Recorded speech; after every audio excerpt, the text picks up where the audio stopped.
예수님께서 30세까지는 목수의 일을 하시면서 하나님 나라의 일을 준비하는 그런 기간을 가지셨습니다. 그리고 그 이후에 3년 동안은 전적으로 하나님의 일만을 하면서 보통 그 기간을 공적인 생애, 공생애라고 부릅니다. 그 공생애의 마지막 날이 우리가 오늘 읽었던 예수님께서 십자가에 못 박히신 그 날이 됩니다. 예수님께서 십자가에 못 박히시기 위해서 일주일 전쯤에, 대략 한 일주일 전쯤에 예루살렘 성으로 입성을 하셨고, 그 일주일간에 있었던 그 사건들을 지난 여름부터 주일마다 좀 살펴보면서 은혜를 나눴습니다. 오늘 십자가에 달려 돌아가시는 그 날에도 여러 가지 일들이 예수님께 일어났는데요. 우선 빌라도 총독에게 사형 언도를 받았습니다. 그리고 난 이후에 로마 군병들에게 조롱을 당하고 심한 매질, 채찍질을 당했으며 가시관을 쓰고 난 이후에 예수님께서 직접 그 십자가 형틀을 짊어지고서 골고다 언덕으로 형장으로 가게 했습니다. 그런데 오늘 우리가 읽은 말씀에 보니까요, 예수님께서 그 무거운 나무 형틀을 메고 언덕을 올라갈 만한 그런 몸 상황이 아니었던 것을 알게 됩니다. 지난 밤에는 정말 온 힘을 다하여서 겟세마네 동산에서 기도하셨고요, 그러던 중에 대제사장의 권속들에게 잡혀가 끌려갔습니다. 그 밤새 내내 신문을 당하셨고, 그 다음날이 되었을 때 빌라도 총독에게 또 헤롯 왕에게 끌려다니면서 재판 과정을 겪었고, 이후에 심한 매질을 당하셨어요. 이게 어떻게 보면 제대로 서 있기도 좀 힘든 상황이지 않았을까 싶습니다. 그 상황 가운데 그 무거운 십자가 형틀을 지고 골고다 언덕을 올라가야 되는데 그것이 잘 되어지지 않자 우리가 그 읽었던 말씀 가운데 시몬이라는 자가 나오는데요, 로마 군병이 한 사람을, 길가에 있는 그 시몬을 억지로 잡아다가 같이 십자가 형틀을 지고 가게 했습니다. 그렇게 해서 골고다 언덕에 올라서 예수님께서 십자가에 못 박히셨는데, 보니까 그날에 양쪽에 강도가 한 명씩 또 같이 십자가 형틀에 메어 달리는, 사형당하는 일이 있었습니다.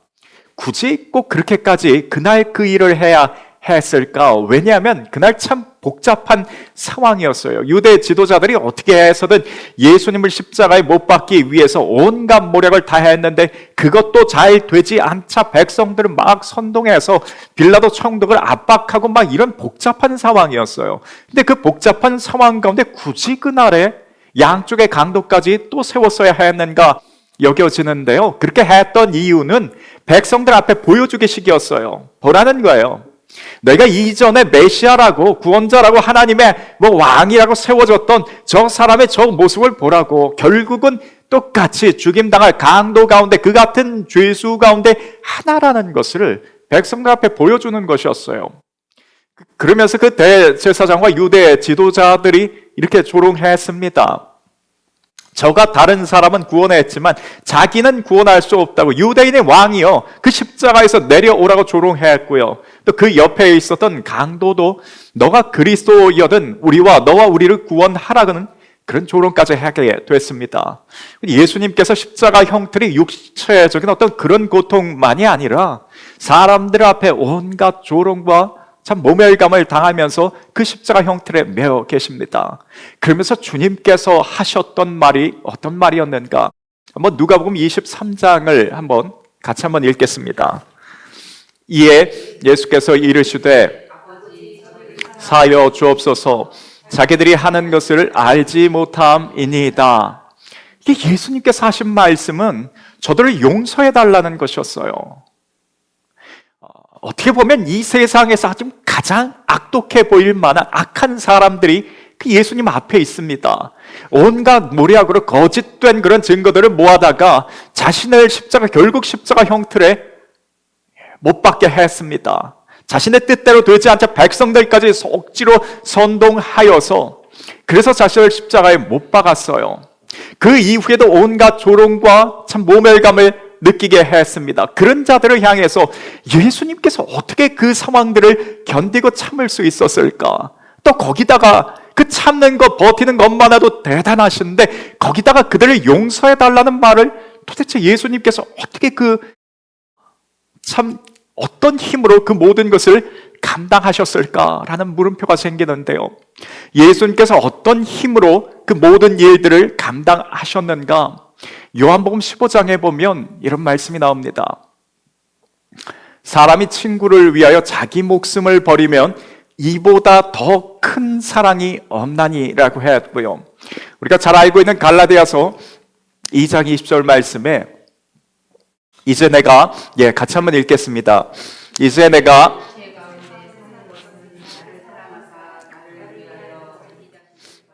하나님의 아들을 믿는 믿음 안에서 사는 것이라 라고 했습니다. 왜 예수 그리스도께서 그 십자가에 달리셨고 그 가운데 어떻게 그 모든 고통을 견디고 참아내실 수 있었는가? 그걸 견뎌냈던 그 힘이 무엇인가? 라고 했을 때 사랑이었습니다. 사랑이었어요. 오로지 사랑으로서, 각 사람들을 향한 사랑으로서 이 모든 상황들을 견뎌내셨습니다. 그리고 그 사랑이 예수님 안에서만이 아니라 우리도 그 사랑하기를 원하셔서 너희가 서로 사랑하는 것, 그것을 가지고 사람들이 너희를 내 제자로, 그리스도인이라고, 그리스도의 제자로 알 것이라고 우리에게 말씀해 주셨습니다.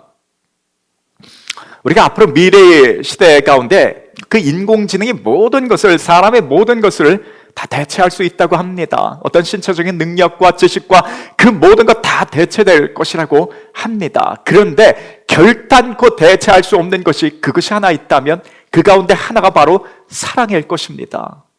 오로지 유일하게 사람만이 할 수 있으며 그리스도의 제자로서 할 수 있는, 그리스도인으로서만 할 수 있는 표징이 됩니다. 우리 가운데에 우리 주위의 사람들에 대한, 주위 환경에 대한 사랑을 한다고 했을 때에 아무리 악한 세상, 악한 사람이라 할지라도 로마 군병 같은 사람이 우리 앞에 있지는 않을 것이에요. 유대 지도자들처럼 어떻게 해서든 어떤 모략으로 우리를 죽이려 하는 사람, 그 정도까지는 아닐 것입니다. 그러면 다 우리가 저 주님께서 하셨던 그 사랑 가운데 동일하게 우리가 사랑으로 품을 수 있는 대상이고 그 사람들인 줄 압니다. 물론 쉬운 일은 아닐 것이에요. 단번에 주님과 같은 그 사랑의 모습, 그 사랑의 깊이와 넓이가 우리 가운데 나타나리라는 것, 그건 쉽지는 않을 것입니다. 그런데 점점 우리 사랑의 범위가 넓어지고 깊어질 수 있기를 원합니다. 이 앞으로의 시대 가운데에 우리가 그리스도인으로서 유일하게 나타낼 수 있는 표징이 될 것이에요. 왜 앞으로의 시대 가운데 예수님께서 2000년 전에 말씀하시기를 너희 가운데 서로 사랑하는 것으로 말미암아 내가 내 제자인 줄 알리라 하셨겠는가? 앞으로의 시대 가운데 점점 그 사랑이 메말라가는 그 시대가 될 것이기에 그렇습니다. 기계와 교류하고 사람보다 기계와 더 소통하는 그 시간이 더 많아질 것 같은 앞으로의 시대 가운데에 사랑할 수 있는 것, 오로지 사람만이, 그리스도의 사람만이 할 수 있다는 것, 우리가 기억해 보며 우리의 사랑이 더 넓어질 수 있기를 원합니다. 참 이것이 쉽지 않다고 알고 있지만 예수님의 제자들이 그들도 이후에 그처럼 사랑의 사람들로 바뀌었던 것을 보면 우리도 동일하게 그와 같은 사랑이 우리 가운데 또 넘치게 되어질 줄 압니다. 대표적으로 베드로 같은 사람도요, 그 어느 때 보면 글쎄요, 누군가를 사랑으로 섬기고 돌보고 뭔가 배려할 수 있는 그런 성품의 사람은 애초에 아니었습니다. 그는 언제든 자기 자신이 중요한 사람이었어요. 자기 자신이 항상 누군가 그 위에 서려고 했었던 사람이지, 누군가를 향해서 사랑과 배려로 섬기면서 약한 사람들을 끌어주고 했던 그 모습이 아니었어요. 베드로의 언사를 보면 우리가 잘 알고 있습니다. 다른 사람 다 어떻게 될지언정 나는 주님 앞에 어떻게 하겠다는 그 약속, 그 자신을 어느 때든 앞세웠던 사람이었어요.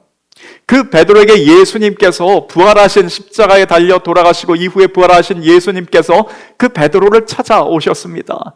그 이후에 내가 앞으로 해야 할 일은 사랑이라는 것을 알려주셨어요. 그러면서 내가 나를 사랑하는가라는 것을 3번 반복해서 말씀하게 하셨고, 그 3번 고백하는 가운데 내가 이후로는 주님을 사랑하듯 우리 주위에 있는 모든 사람들을 사랑하면서 섬기리라 했었던 것이 베드로였습니다. 그런데 그 엄중한 그 상황에서도 베드로가 예수님께 했던 그 질문 우리 알고 있습니다.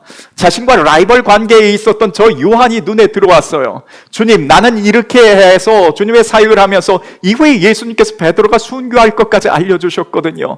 나는 이렇게 사랑 가운데 사역하며 순교할 것 알겠습니다. 그러면 주님, 저 옆에 있는 저 요한은 어떻게 되겠습니까? 라는 그 자리에서도 다른 사람을 생각했었던 것이 베드로였어요. 다른 사람 그 위에 언제든 자신이 서 있기를 원했던 것이 베드로의 그 모습이었습니다. 그때 예수님께서 책망하셨죠. 저를 남겨둔 데려가도 그게 너와 무슨 상관이 있냐고, 너는 오로지 나를 따르라는 그 말씀이 예수님께서 베드로에게 어떻게 보면 답답한 가운데 하셨던 말씀이기도 했습니다. 그런데 이런 베드로가 이후에 어떻게 바뀌었는가? 베드로전서의 몇 구절의 말씀을 보면 먼저 1절 말씀을 봅니다. 같이 한번 읽겠습니다. 거짓이 없이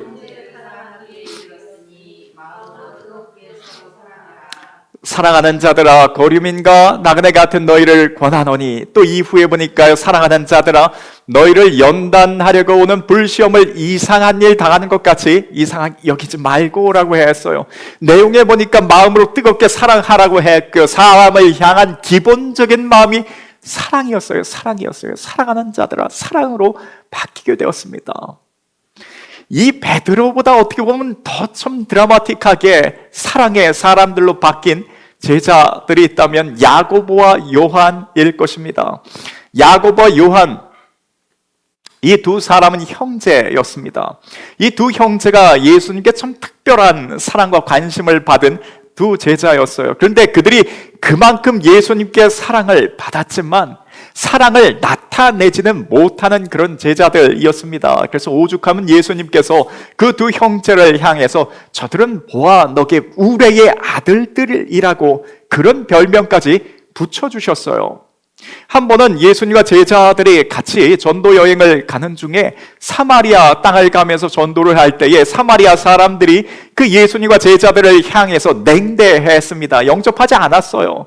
그랬더니 그 즉시 저 야고보와 요한 두 제자가 주님께 하는 말이, 주님, 하늘로부터 불이 떨어져서 저들 위에 내려오기를 간구하리까, 말하자면 살아있는 산채로 불태워지는 그런 일들이 일어나야 되지 않겠습니까? 라고 예수님 앞에 얘기했던 자들이 저 두 형제였습니다.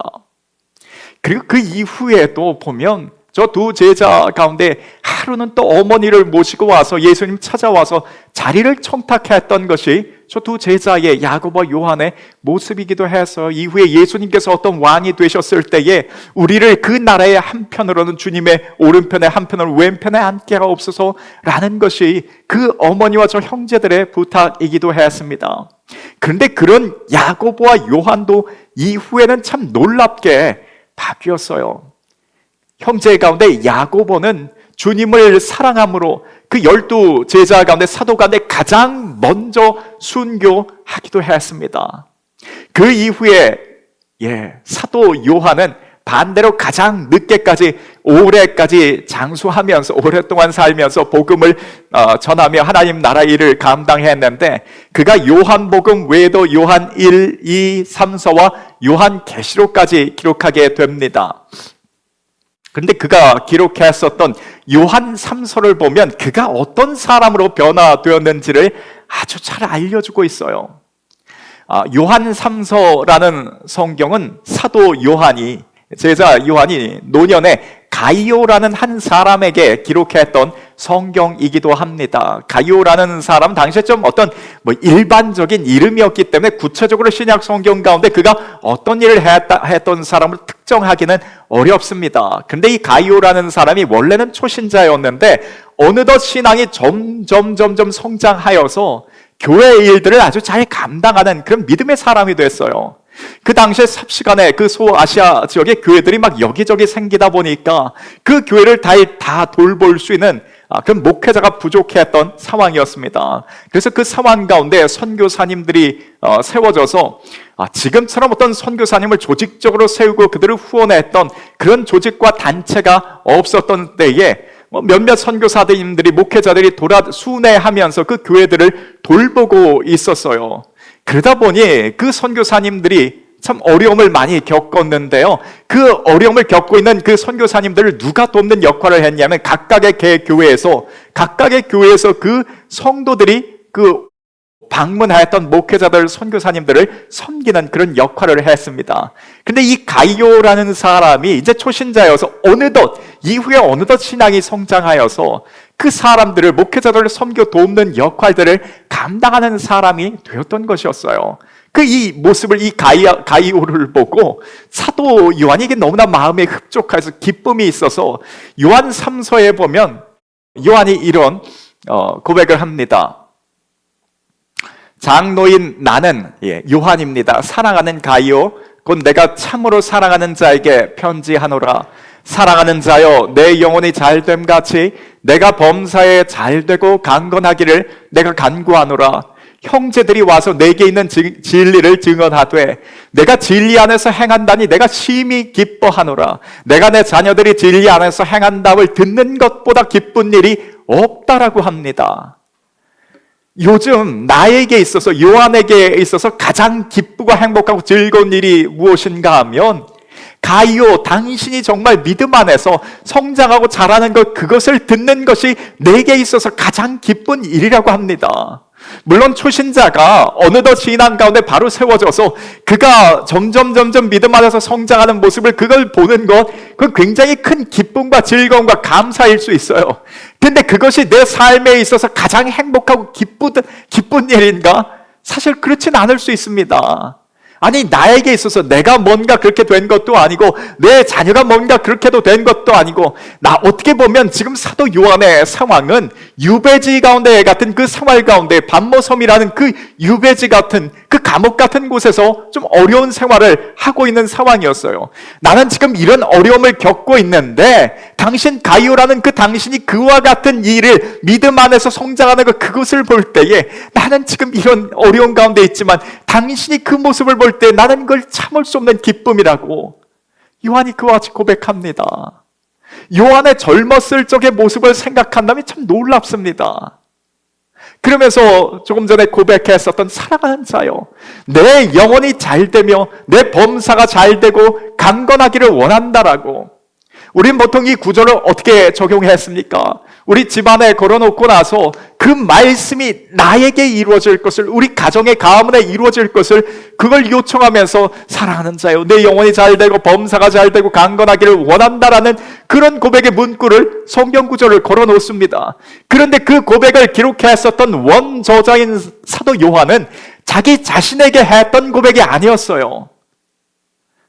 다른 상대방에게 했었던 말입니다. 나는 지금 이런 어려운 상황 가운데 있지만 사랑하는 자요, 나는 지금 어떻게 보면 극심한 고통 가운데에 참 마음의 심리적인 압박 가운데 언제 어떻게 죽을지 모르는 이곳에 내 상황은 처해 있지만 사랑하는 자요, 당신만은 강건하기를 원하며, 육체적으로 강건하기를 원하며, 당신은 범사에 잘 되기를 원합니다. 하는 사업과 장사가 잘 되기를 원합니다. 영혼도 하나님 은혜 가운데 강건케 되기를 원한다라고 이런 축복의 말을 전했어요.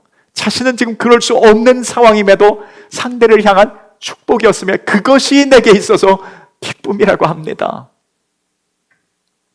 다음 주면 수능 시험이 있는데요, 한번 우리 상상 가운데에, 아니 내 자녀는 지금 수험생 가운데 시험을 앞으로도 계속 치러야 되며 이게 어떻게 될지 모르는 상황인데, 어느 자녀는 수시에 먼저 합격이 결정됐다고 한번 생각해 봅니다. 그런데 지금 내 자녀는 앞으로 어떻게 될지 모르는 그 상황 가운데에, 혹은 어떤 입시 과정 속에서 다 이번엔 실패해서 내년을 다시 시험 봐야 될 그런 상황에 처했을지 모르는데, 그 상황 가운데에 다른 누군가는 먼저 합격하고 또 어떻게 보면 수석으로 입학했다는 그런 좋은 소식을 듣고 난 이후에 나는 비록 지금 이 상황에 처했지만 당신의 자녀가 그와 같이 잘 된 것, 그것이 내게 있어서 참을 수 없는 기쁨입니다.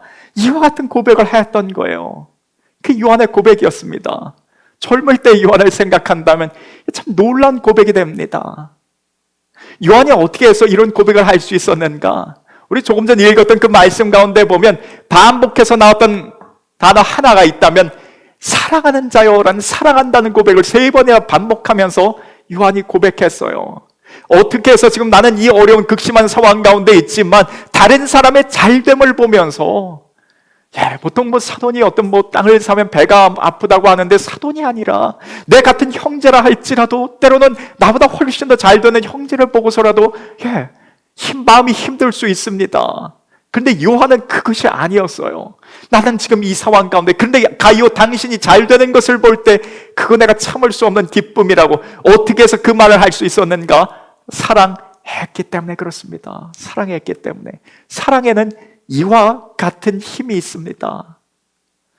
우리의 사랑이 점점 주님을 닮아간다 했을 때에 제자들이 주님의 사랑을 닮아서 그와 같은 모습으로 변화된 것처럼 우리의 사랑도 점점 더 깊어지기를 소원합니다. 제자들이 이처럼 변화될 수 있었던 것은 먼저 주님의 사랑을 경험했기 때문에 그렇습니다. 예수님께서 제자들 앞에 보여주셨던 그 사랑은 예수님의 삶 가운데 그저 모든 행위 하나하나가 다 사랑이었습니다. 우리가 잘 알고 있는 오병이어 기적, 7병의 기적 가운데서도 왜 그날 그 상황 가운데 예수님께서 기적을 베푸셨는지 성경 기록하고 있어요. 그 사람들이 수일 동안 예수님께서 산 위에서 가르침을 받고 이제는 흩어져야 될 상황인데 그들이 가는 길에서 기진할까 하여서 예수님께서 그 사람들에 대한 사랑의 마음으로 그날 기적을 베푸셨습니다. 오늘 십자가에 달려 돌아가신 그 상황 속에서도 우리의 마음 같아서는 그 조롱하는 그 사람들 가운데 십자가에 좀 달려 돌아가시기 직전에 한마디다라도 저들을 향해서 뭔가 꾸짖고 야단치는 말씀 한번 하고 좀 쉽게 그 이전에 베푸셨던 엘리야도 불을 내리게 했는데 그들 앞에 한번 불이라도 떨어지게 했으면 좀 속이라도 시원할 것 같은데 예수님 그 가운데 그렇게 반응하지 않았어요. 왜냐하면 그것은 사랑이 아니기 때문에 그렇습니다. 오히려 예수님은 하나님을 사랑하고 우리를 사랑함으로 말미암아 묵묵히 그 십자가의 모든 것을 다 짊어지고 그렇게 돌아가셨어요. 부활하신 그 이후에도 제자들을 만났을 때에 역시 사랑이었습니다. 그 배신하고 가장 힘들 때에 나를 모른다고 욕하고 저주하고 그렇게 떠났던 그 제자들을 찾아가셔서 그들을 꾸중하지 않고 야단하지 않고 그들을 오히려 바르게 설 수 있도록 격려하고 그들에게 식사를 차려주고 위로했던 것은 사랑했기 때문에 그렇습니다.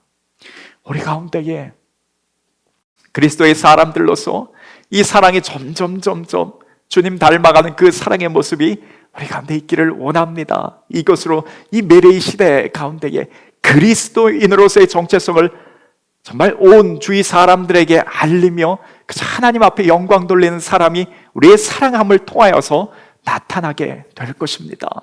그리고 오늘 말씀 가운데에 우리가 오늘 예수님께서 십자가에 달려 돌아가셔서 죽으심을 그 말씀을 보면서 이 죽음이라는 것이 이게 우리에게 어떤 의미인가라는 것을 사람에게 이게 어떤 의미인가라는 것을 좀 성경적으로 한번 정리를 좀 해보고자 합니다.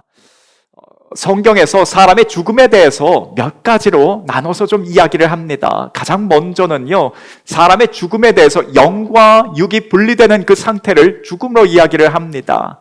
그 심장사, 뇌사 이런 것이 아니라 성경에서는 영과 육체가 분리되는 것을 그걸 죽음이라고 그렇게 이야기를 합니다. 성경의 여러 곳곳에서 그 내용을 볼 수 있는데요. 야곱의 아내였던 라헬이 그 막내 베냐민을 낳다가 난산으로 목숨을 잃게 죽게 됩니다. 그런데 그 죽어가는 그 상황 속에 성경에서 뭐라고 하냐면 그 혼이 떠나가려 한다라고 그렇게 표현을 했어요. 그리고 사람은 눈에 보이는 육체와 눈에 보이지는 않지만 영혼이 결합되어진 상태인데 죽음의 어느 그 상황이 됐을 때에 그 영과 육이 분리된다는 것이었어요. 그래서 엘리야가 죽은 그 아이를 살려달라고 하나님 앞에 간구할 때 그 아이의 영혼을 다시 돌아오게 해달라고 그처럼 간구했습니다. 신약 성경의 사도행전에 보면 아나니와 삽비라가 죽게 되는 그 상황 속에서도 그가 엎드려져 그 영혼이 떠나갔다는 그런 기록이 있고요. 스데반 집사님도 마지막에 내 영혼을 받아달라고 하나님 앞에 그와 같이 고백을 했습니다. 그래서 사람의 죽음이 무엇인가? 영과 육이 분리되는 그 상황이 사람에게 있어서 죽음이 됩니다. 그런데 성경에 보니까요, 영과 육이 분리되지 않았어요. 아직 살아서 움직이고 있습니다. 그런데 움직이고 있는 그 사람을 향해서 죽었다라는 표현을 사용하기도 합니다. 이게 좀 어떻게 된 일인가 좀 설명이 필요한 부분인데요. 우리 창세기 2장 한번 말씀 2장 7절에 보면 같이 한번 읽겠습니다. 여호와 하나님이 생기를 그 코에 불어넣으시니 사람이 생명이 되니라 라고 했습니다. 하나님께서 사람을 창조하실 때에 흙으로 사람을 창조하셨는데 흙이라는 것이 뭔가 좀 사람을 하나님 형상대로 닮게 창조하기 위해서 뭔가 특별한 재료를 사용하셨던 것은 아니셨어요. 똑같이 그냥 흙으로 창조하셨는데 저 흙이라는 원어를 보면 땅의 티끌, 먼지 그런 정도의 것을 사용하는 단어입니다. 그러니 사람을 하나님 자신의 형상대로 뭔가 특별하게 창조하기 위해서 특별한 재료를 사용한 것은 아니고 그냥 흙을 사용하셨어요. 그런데 저 사람에게 다른 어떤 피조물에게도 없던 것이 있었는데 생기였습니다. 생기를 불어 넣으셨어요. 저거 조금 더 정확하게 번역하자면 생명의 기운 정도로 표현할 수 있습니다. 저 생명의 기운이 사람 속에 들어갔을 때에 유일한 존재가 되었어요. 생명을 가진 유일한 존재가 되었습니다. 그러면 사람 외에는 생명의 기운을, 저 생명을 가진 존재가 창조된 피조물이 없었으니 저것이 사람에게만 유일하게 있다 보니 영혼이 아닐까 생각하기도 했습니다. 그런데 영혼이라고 표현할 수는 없어요. 그 이유가 있습니다. 그 이유 잠시 후에 좀 말씀드리고요. 일단 여기까지만 정리를 해보면 우리가 살아서 움직이는 것, 창세기 2장에 보면 살아서 움직이는 것, 사람만 살아서 움직이는 것이 아니라 동식물도 다 살아서 움직였어요. 그런데 그 가운데 생명의 기운을 가지고 있는 사람이 있었고요, 생명의 기운을 가지고 있지 않은 짐승들이 있었습니다. 그런데 왜 이것을 생기를 영혼으로 볼 수 없는가 하면 요한복음 10장에 나오는 이런 말씀 때문에 그렇습니다. 아들이 있는 자에게는 생명이 있고 하나님의 아들이 없는 자에게는 생명이 없다라고 합니다. 여기 아들은 예수님을 뜻합니다. 곧 예수님을 믿고 받아들인 그 사람에게는 생명이 있고 예수를 받지 않은 자에게는 생명이 없다라고 합니다. 만약에 처음에 그 생명의 기운, 그 생기를 영혼이라고 했다면 이 말씀을 거기다 대입해 보면 예수 믿지 않는 자들은, 예수가 없는 자들은 영혼이 없는 자들이 됩니다. 이게 말이 되지 않아요.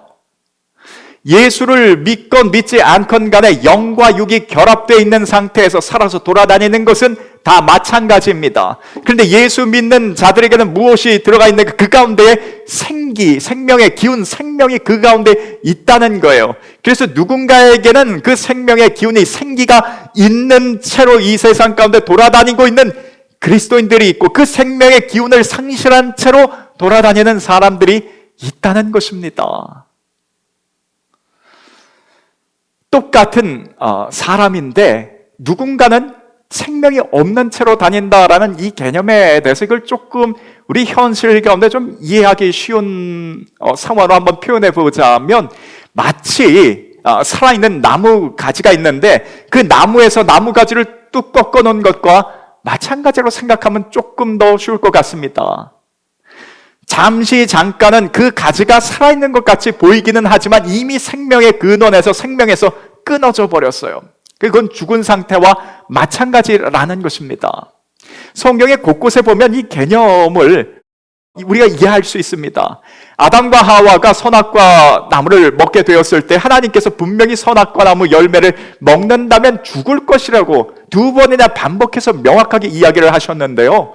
아담과 하와가 선악과를 먹었는데 먹고 나서 갑자기 활동력이, 움직임이 사라지면서 그대로 쓰러져서 그렇게 죽지는 않았어요. 그런데 살아서 여전히 움직이고 활동하기는 하지만 그 가운데 무엇을 잃은 상태인가? 생명의 기운, 생기를 잃은 상태였어요. 그래서 움직이기는 하지만 생명을 잃은 상태로, 죽은 자의 상태로 잠시 활동하고 움직이는 것과 마찬가지, 마치 부러진 나뭇가지와 같은 그런 상태가 되었습니다. 이런 상태에 있는 사람이 다시 생명을 얻게 되었는데 어떻게 얻게 되었는가? 예수님께서 말씀하셨습니다. 곧 내가 길이요 진리요 생명이라고 했어요. 그 생명 되신 예수 그리스도를 받아들인 자, 조금 전 우리가 읽었던 말씀 그대로입니다. 왜 하나님의 아들이 있는 자는 생명이 있다라고 했는가? 길이요 진리요 생명 되신 그 예수 그리스도를 받아들였기 때문에 그렇습니다.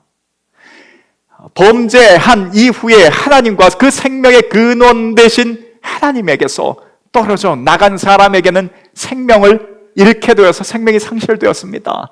그런데 생명의 근원이신 생명 되신 그 예수 그리스도이신 그 하나님이신 그 예수 그리스도를 통해서 다시 그 예수님을 믿고 받아들인 자들은 생명이 있는 자가 되었습니다. 한 구절, 요한복음 10장 10절 말씀 한 구절만 더 봅니다. 도둑이 오는 것은 도둑질하고 죽이고 멸망시키려는 것뿐이요 내가 온 것은 양으로 생명을 얻게 하고 더 풍성히 얻게 하려 함이라. 왜 예수님께서 자꾸 자신을 향해서 나를 왜 오병의 기적을 베푸셨다가 인자를 왜 생명의 떡이라고 표현했고 왜 그 마지막 최후의 만찬 자리에서 자신을 받아들이라고 이야기를 했는지 우리가 이제는 좀 이해가 됩니다. 예수 그리스도가 바로 생명이셨어요. 예수를 믿지 않은 자는 생명을 상실한 채로 살고 있고 마치 부러진 나뭇가지처럼 죽어있는 그 상태로밖에 살 수 없지만 예수를 믿고 받아들임으로 말미암아 다시 우리가 기둥 나무에 접붙임된 자들이 되었다는 것입니다. 그래서 신약 성경 가운데 바울이 서신서에서 죄와 허물로 죽었던 너희라고 우리를 그렇게 표현합니다. 우리 분명히 살아서 사람들 다 움직이고 있는데 그 왜 죄와 허물로 죽었던, 이게 어떤 문학적인 표현이 아니라 실제적으로 죽었다는 것이었어요. 생명의 기운을 잃고 죽었던 자들이 예수를 믿고 받아들임으로 말미암아 우리 다시 살아난 자들이 되었습니다. 사람을 창조하실 때, 하나님께서 사람을 창조하실 때 기운을, 생기를 불어 넣어주셨는데 범죄한 이후에 그 생명의 기운을 잃어버린 상태가 되었어요. 공허한 뭔가 하나님께서 창조해 주신 그 상황에서 부족한 빈 상태가 되었습니다.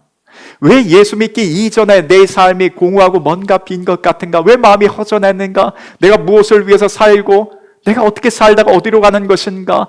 사람은 공허할 수밖에 없습니다. 마치 우리 몸의 대부분을 차지하고 있는 그 수분, 물이라는 것이 부족할 때에 그 갈증을 느끼는 것과 마찬가지예요. 하나님께서 원래 창조해 주실 때 넣어주셨던 그 생명을, 그 생기를 잃어버리고 난 사람들에게는 그 알 수 없는 갈증들을 느끼면서 이 땅을 삽니다. 그 갈증은 무엇으로만 채울 수 있는가? 예수 그리스도로만 채울 수 있어요. 그 생명의 기운, 그 예수 그리스도의 그 자리를 다른 돈으로도 채워보고 다른 어떤 삶의 어떤 관심거리, 그 어떤 욕심으로 무엇인가를 채워보지만 채워지지가 않는 것은 그 자리는 예수 그리스도의 생명 되신 예수 그리스도의 자리이기 때문에 그렇습니다. 저와 여러분들은 삶의 그 주님을 받아들임으로 말미암아 말하자면 죽었다 다시 진짜 살아난 자들이 되었어요. 죽다 살아난 자들이 되었습니다. 여러분, 우리가 보통 죽다 살아났다고 하면 그 이후의 삶은 좀 덤으로 사는 삶이라는 그런 표현을 씁니다. 그저 어떻게 됐든 간에 기쁘고 감사한 것이, 원래는 나는 그렇게 죄 가운데 죽어서 그렇게 끝날 존재인데 그리스도 안에서 새로운 생명을 얻었다는 그 자체가 우리에게서 삶의 기쁨인 줄 믿습니다. 그 기쁨 가운데 우리가 예수를 모시고 사는 가운데 생명을 얻은 자 되어서 이제는 죽은 자가 아니라 살아있는 자가 되어서 그 기쁨 가운데에 살기를 소원합니다. 우리 삶에 오늘 우리 주신 말씀을 통하여서 우리 삶 가운데에 점점점 주의 사랑을 경험하는 가운데에 그 가운데에 우리의 사랑이 깊어지기를 소원하고요. 동시에 그 사랑을 경험한 자로서 우리 가운데 사랑만 있는 것이 아닌 그 주의 사랑으로 말미암아 영원한 생명을 다시 얻은 존재가 되었다라는 것을 깨닫습니다. 그 기쁨까지도 누리면서 사는 우리 하루하루의 삶이 되기를 소원합니다. 오늘 말씀을 기억하면서 같이 한번 기도드립니다.